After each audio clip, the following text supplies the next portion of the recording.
of waking up at 4 a.m., but these 3 tips do seem to help. Most of the time. Please take every single thing I say with a grain of salt because I am not a sleep trainer or have any certification of any sort on this subject.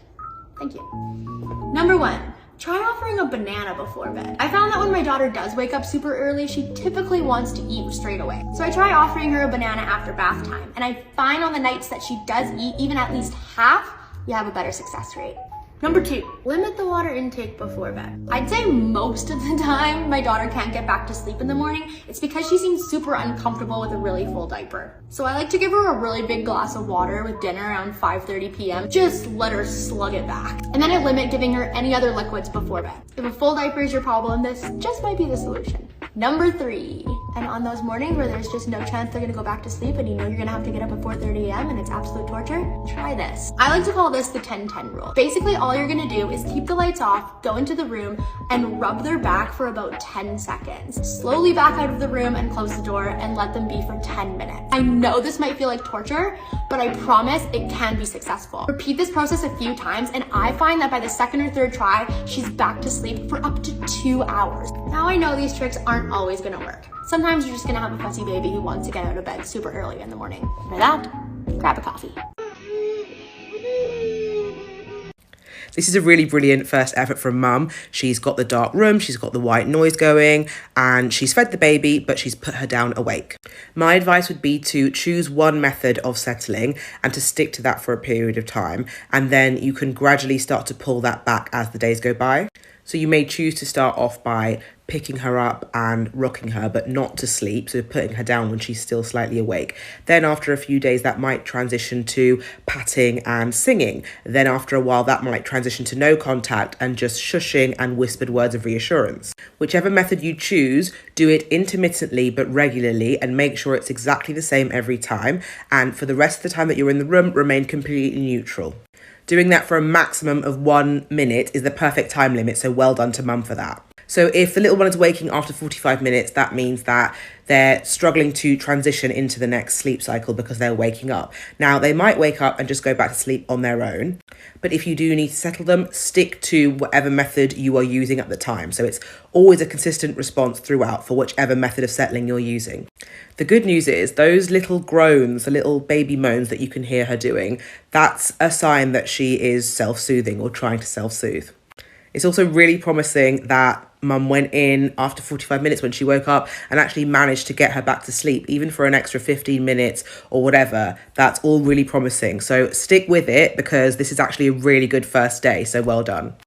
And remember, the number one thing is consistency, consistency, consistency. Sticking to your guns, keeping consistent, not sending mixed messages will make the whole process so much easier. Good luck. Hacks to get your toddler to sleep in their own bed, how to get your toddler to go to sleep immediately or instantly the moment they get in their crib, or how to get them to sleep in their crib in general. Hi, I'm Heather. I'm a doctor of pediatric physical therapy and a pediatric sleep consultant, and I help parents feel confident their babies sleep and play. Toddlers are tricky. It's the terrible 2s or the 3s or the tornadoes or whatever, because they want to exercise their right to do what they want.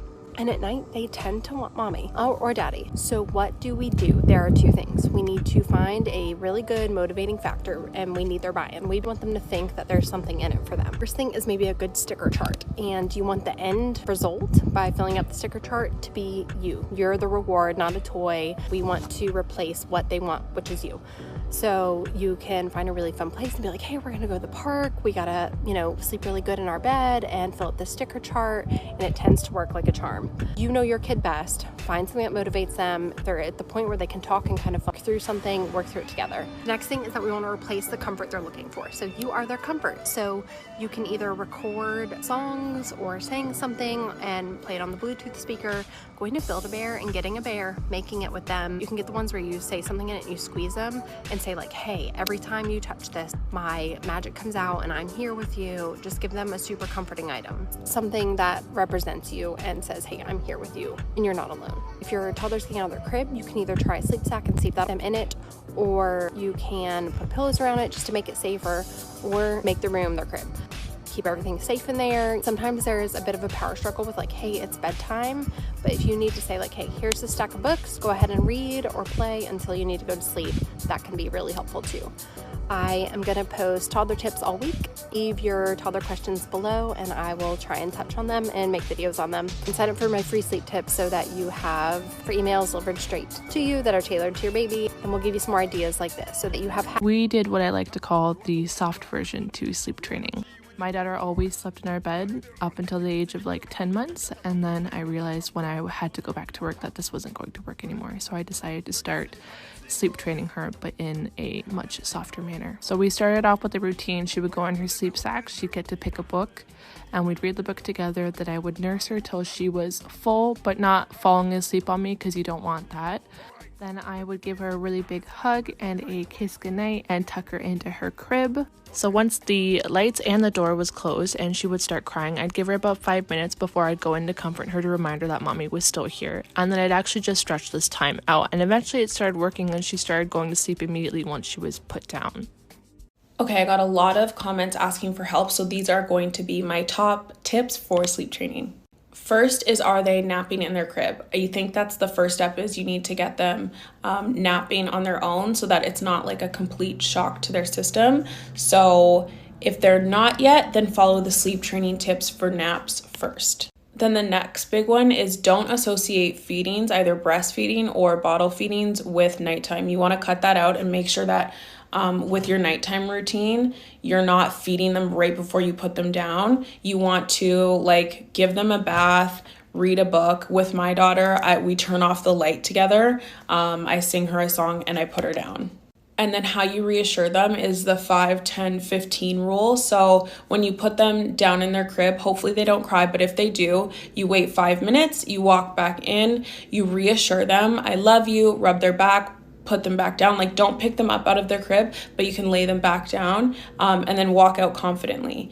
Then if they continue crying, you wait 10 minutes, go back in, reassure them, repeat the cycle.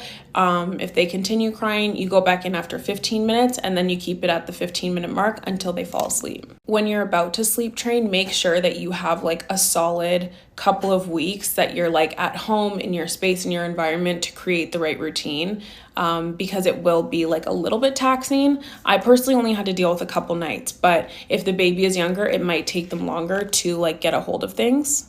And then I think it's just important to be confident in your decision. Be consistent with your baby. You know what's best. Trust your instincts, trust your gut.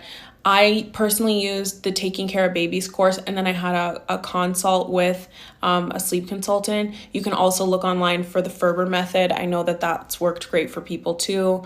But yeah, I hope this helps. Is your toddler struggling to go to bed at night? You're not alone. Here's what I want you to do. Super quick tip, and I promise it will work. So it can take toddlers sometimes hours to get through a bedtime routine. So at any point in the routine, if they are struggling with like getting out of the bathtub, getting their pajamas on, picking out a book, whatever it is, if they aren't listening, I want you to do what I call the one warning system. So what this looks like is, let's say your sweet little kiddo, Sammy, won't stop running around the room to put his pajamas on. So what I want you to do is, I actually want you to ask, just super nicely, you know, I'm sure we all do, Sammy, it's time to come lay down and get your pajamas on. And if he thinks it's fun to still continue to jump off the bed and be silly, this is super normal, but it's time for him to listen. It's time to get the pajamas on. What I want you to do from here is, I want you to ask like 1 to 2 more times. Ask in a silly voice. Try to be funny about it. Ask something like, how do you think a puppy dog gets his pajamas on? Whatever you think might be motivating. After you ask a couple times, and if he's still not listening, this is what you do. Sammy, this is your one warning. I need you to come lay down and get your pajamas on, or you're going to lose story time tonight. After you give the one warning, I need you to sit there in silence for 5 seconds. Count to 5 in your head. Toddlers need a moment to comply. They need a moment like, am I going to do this? So we want to give that opportunity. So after that 5 seconds, if Sammy's still running around and jumping around the room, we say, all right, Sammy, you've lost story time. And as you can imagine, they are going to be very, very upset about this. And the point of it is not to upset them. It's just to say like, hey, I mean business. So when you give the one warning, make sure you're not saying, really, I mean it. You're going to be losing story time. Come on, gosh, you love reading books. Seriously, don't make me take story time away from you. It's just the one warning, silence, and the follow through with the consequence.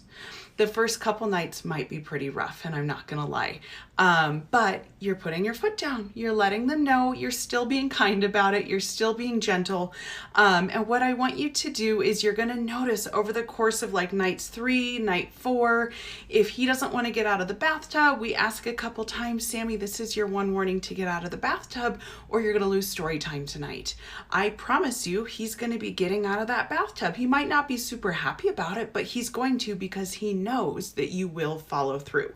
So I want you to try this one warning system, and then I would love it if you would take a bedtime chart, get some pictures, have a picture of a bathtub, some pajamas, a toothbrush, just so that your toddler can follow along and they know exactly what to expect. You combine these two things, I promise you, bedtime is going to be so much easier. Let me know how it works for you.